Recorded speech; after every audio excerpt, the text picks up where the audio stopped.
All right, guys, so especially Chuck, I know you're a veteran of the scene, brother, but this radio interview on Radio Free Brooklyn, it's a big deal for the Judex. Jay, Dan, and I have been on the show before. Of course. So I took the liberty of making up some mock questions that Mad Attack might ask. Cool. Let me just run these by you. Great. We've all been on, right? Good idea? Good. That way we'll get you prepped for it. Yeah. So question number 1, all right? You and I are driving to a gig to meet the other 2 guys. It's bad weather, car breaks down. We're stuck there overnight in the little car together. How long do you think it'll be until I tried to kiss you first? Well, Jay, not okay, no, it's fine. I got other questions. Jason, I got other questions. Okay, sure, shoot. Number two. Second question. How many times, be honest, how many times have you been laying around listening to Judex and you thought, William's got a pretty sexy voice? Don't deny it, motherfucker. Seriously? Last question. Right, enough, just stop. Jesus Christ, what is stop. I wrote the same exact question.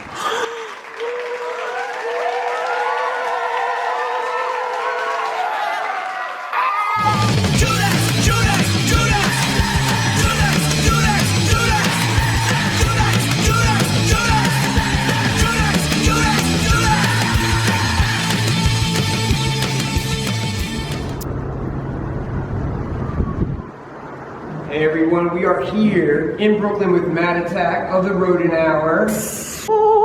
I am looking forward to Saturday night at Mother Pug Saloon on Staten Island. All right. DIY or die. It was Radio Free Brooklyn. Today it is Radio Free Judex. This is what happens when you're away for 2 weeks. And then we kicked off the show with our guest in the studio tonight, Judex Kill White Lights from Return of the Split Lip, which was out in August of 2017. When was it released as a single? The single came out in 2017. Came out on the EP in 2018. Yeah, I think it was like in time for Halloween. Sure. Okay. And you can find... We don't know either. You can find all of their releases at thejudex.bandcamp.com. They are from Philadelphia, and it has been 2 years and 2 months since the gentlemen were here in the studio, and we were shooting shit and raving about all their wonderful music. Let's first start with introductions, please, for everybody. I'm Max. I'm Chuck, I play bass. I'm Jay, I play guitar. Dalton drums. William sings. Let's start with, if you don't mind, the band is playing in town on March 7th. You are playing at perhaps one of the last remaining iconic DIY venues in the 5 boroughs. True. This is true. DIY punk venues, and that is Mother Pugs on Staten Island. But that's been a great way to reach people and show that we're not always just... Because if you read interviews with us, I can be very outspoken about things. Sure. No. Believe it or not, folks. And so we have this show, and it's kind of like a cross between public access TV and the Monkees. And it shows that we have a sense of humor about things and whatnot. It's a great way to deliver our songbook to people. And I really do think that other bands will be doing this in the future. And it's like I said, at a gig, we might reach 30 to 50 people. With a show, we reach thousands. I was going to ask you, so Chuck, what did you know about Judex before you joined? To be honest with you, I didn't really know much. I was contacted, and after a few emails, Will sent me their songs, and I was just like, all right, I'm in. I hadn't even met them yet or anything. And to go back to what... Wait, so how do you join a band without having met anybody? Chuck is a veteran of post-punk, garage music scene. Oh, okay. And so his reputation preceded himself, and I reached out to him because I knew he had time available. So it was like, all right, we've got a draft going on. Exactly. Exactly. We need the right Exactly. guy, and that was Chuck Peters, and we have no regrets about it. He's fantastic. And Luckily, we didn't have to go through a lot of people. Yeah. Right. And he was actually the first audition, if you want to be real. And the last. But something else that, and I had said this to Chuck when I had met him at the first rehearsal, he had come already knowing the majority of, like, you know, we had agreed that we were going to do like 7 songs at that rehearsal just to get things going. 5 of them he had already had like 85% of it worked out. Which is You know what I all mean? people joining a new band should do. Do your homework. Agreed. Yeah, you know, that's but so many fantastic. people don't. So we didn't waste no Like I time. said, when Will sent me the songs, and I got to work right away because and to go back to what Dan was saying, I can't wait to play these songs live with him. So I was looking at, so you did this, one of your other releases, that you worked with Mark Platt. Yes. Correct. And do you want to, who wants to give sort of a little bit of a history of... Dan, why don't you start it and we'll... Well, Will knew him from back in the day. Well, Mark Platy is a Grammy-nominated producer of some renown. Worked with Bowie considerably as his side. The Cure. He worked with The Cure, worked with New Order. A lot of artists that we admire. And I'll say this about that, and I'll be very, if I can speak with candor about it. Of course. Obviously, Mark brings a lot to the table. My thought process was this. We were launching out of the gate. No one knew who we were. It was our first single. When you work with someone like Mark Platy, who all you have to say is one of Bowie's producers, Bowie's band leader, that gives you automatic validation and credibility with people who haven't heard of you before. And even if they haven't listened to your music, there's that thing for them to consider, which, again, brings validation. Oh, this is a real band then.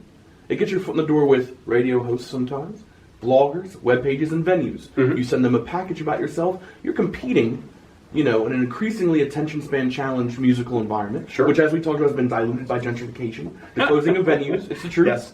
When you write a booker, oh yeah, here's our band, blah, blah, blah, I know you've got 1,000 other emails, and then he sees, oh, mixed by Mark Platy, well, that might make him give a little more attention to your band. So it was and kind of shrewd on You're our trusting part. that the booker knows who Mark Platy is. If he doesn't know who Mark Platy is, when you put in parentheses, Bowie Cure producer, Sure. that might also get that across. Okay. And I guess we're also sort of saying is that bookers probably don't listen to everything. No, not at all. And again, that's understandable. Sure. How much stuff must they sift through, I guess. And then they tend to maybe book the bands they've had on before. Right, Chuck? Good evening. It's intermission time. It's intermission time. It's intermission time.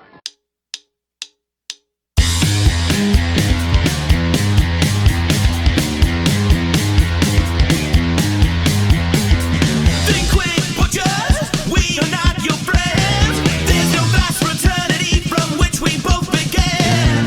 I don't care, butchers, we came to slay the swan. Adrift in bloody feathers like this game's been built upon. Whoa, whoa, we told you so. Whoa, whoa, we told you so. Butchers, we're not an active battle. Make excuses where you want the judge to declare them hollow. Step back, butchers, you don't belong on stage. We called it from the get-go on each audible page. Whoa, whoa, we told you so. Whoa, whoa, we told you so. Too long you've been dejected and caught up in their lies. 1,000 pardons shown clear in your eyes. You wanna feel and restore your soul. Now the Judex has come with wicked rock and roll. So tell me truly, do you wanna testify? Tell me sisters, do you wanna testify? Can't hear you, but do you wanna testify? Give me one more time, do you wanna testify? Butchers on your gilded avenues. Got so many sob stories and still can't sing the blues. Whoa, whoa, we told you so. Whoa, whoa, we told you so.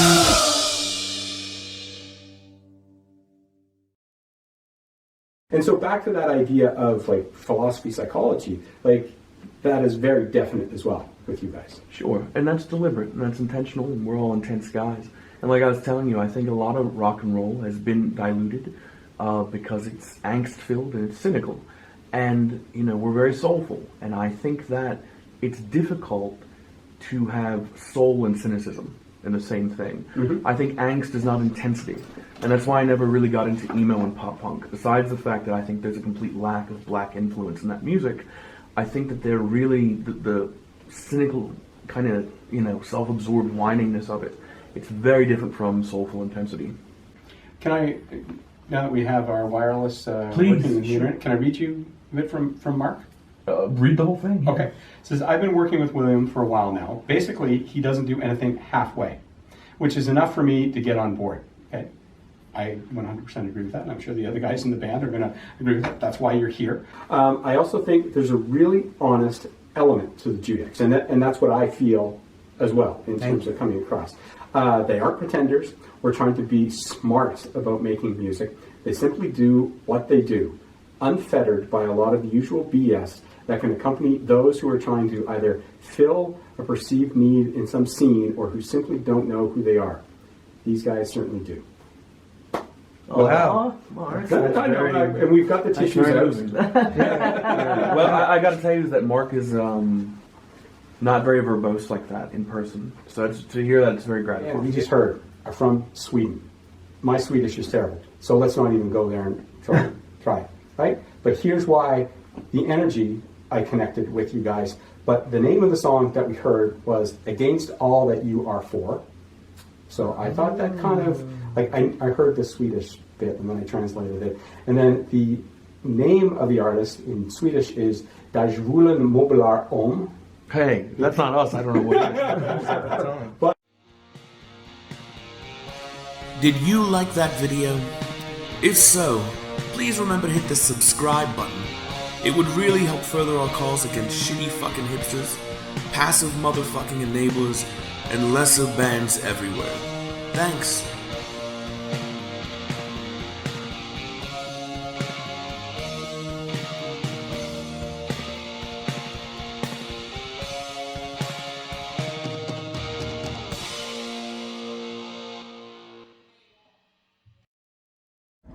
Man, Radio Free Brooklyn, Rodent Hour, Mad Attack. That was a fucking awesome interview, man. Fuck yeah, everything Judex. Nah, man, I don't fucking know, bro. What? I'm not feeling it. What do you mean? I don't get it. It was great. What do you mean? It's just that Dan, he didn't ask any of the sexy questions. I wrote the same exact question.